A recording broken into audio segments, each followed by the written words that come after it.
उत्तराखंड हरिद्वार में बांग्लादेश को लेकर कांग्रेस के वरिष्ठ नेता और उत्तराखंड के पूर्व मुख्यमंत्री हरीश रावत का बड़ा बयान सामने आया है।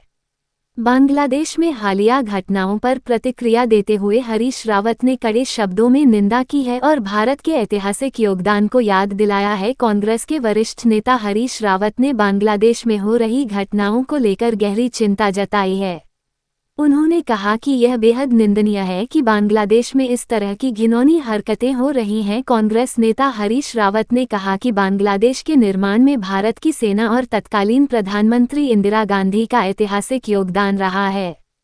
उन्होंने याद दिलाया कि भारत के बलिदान और समर्थन के बिना बांग्लादेश का अस्तित्व संभव नहीं था। पूर्व मुख्यमंत्री ने कहा कि आज बांग्लादेश जिस दिशा में आगे बढ़ रहा है वह चिंताजनक है और ऐसा प्रतीत होता है कि वहां पतन का समय आ गया है। ये बहुत निंदनीय बात है कि बांग्लादेश में इस तरह की घिनौनी हरकत हो रही है। बांग्लादेश बनने में भारत की सेना और इंदिरा गांधी जी का बहुत बड़ा योगदान रहा है। ऐसा लगता है कि बांग्लादेश के पतन का समय आ गया है। खबर हरिद्वार से सोनू कुमार। निंदनीय घटना है। सभ्य समाज में इस तरीके की घटना स्वीकार्य नहीं हो सकती है। बांग्लादेश जिसके निर्माण में हमारी मुक्ति बहानी के साथ, शेख मुजीबुर रहमान जी के साथ इंदिरा जी और भारत के लोगों का बड़ा भारी योगदान है, भारत की सेना का बहुत बड़ा योगदान है। आज उस बांग्लादेश का ये पतन देखकर, ये बांग्लादेश का पतन है। उस महान सोच का, जिस महान सोच के तहत बांग्लादेश का निर्माण हुआ, ये उस पर एक धब्बा लगाने की कोशिश है जो कुछ बांग्लादेश के अंदर हुआ। और हम उस नौजवान को जिस तरीके से मार कर, पीट करके घायलावस्था में जिंदा जलाया गया है, उसकी निंदा करते हैं और सारे सभ्य दुनिया उसकी निंदा कर रही है।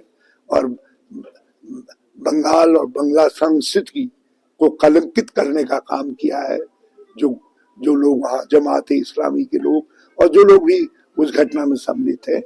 और मुझे हम कहना चाहते हैं जो इस समय बांग्लादेश की सरकार है, तथाकथित सरकार, वो कोई वैधानिक सरकार नहीं है, लेकिन ये उनका दायित्व है कि वो वहाँ अल्पसंख्यकों की रक्षा करे, हिंदुओं की रक्षा करे। और भारत सरकार का भी दायित्व है कि वो विश्व जनमत को तैयार करे ताकि बांग्लादेश में जिस तरीके से मानवाधिकारों का हनन हो रहा है, उस हनन को नियंत्रित किया जा सके, उसको रोका जा सके। अगले 6 महीने के अंदर हम लोग, जिसमें हमारी कोशिश है कि हमारे प्रदेश से कम 1000 आदमी हो और 1000 आदमी पूरे हिंदुस्तान का है, तो 2000 आदमियों के साथ में नेशनल ट्रेनिंग कैंप, जिसमें राहुल जी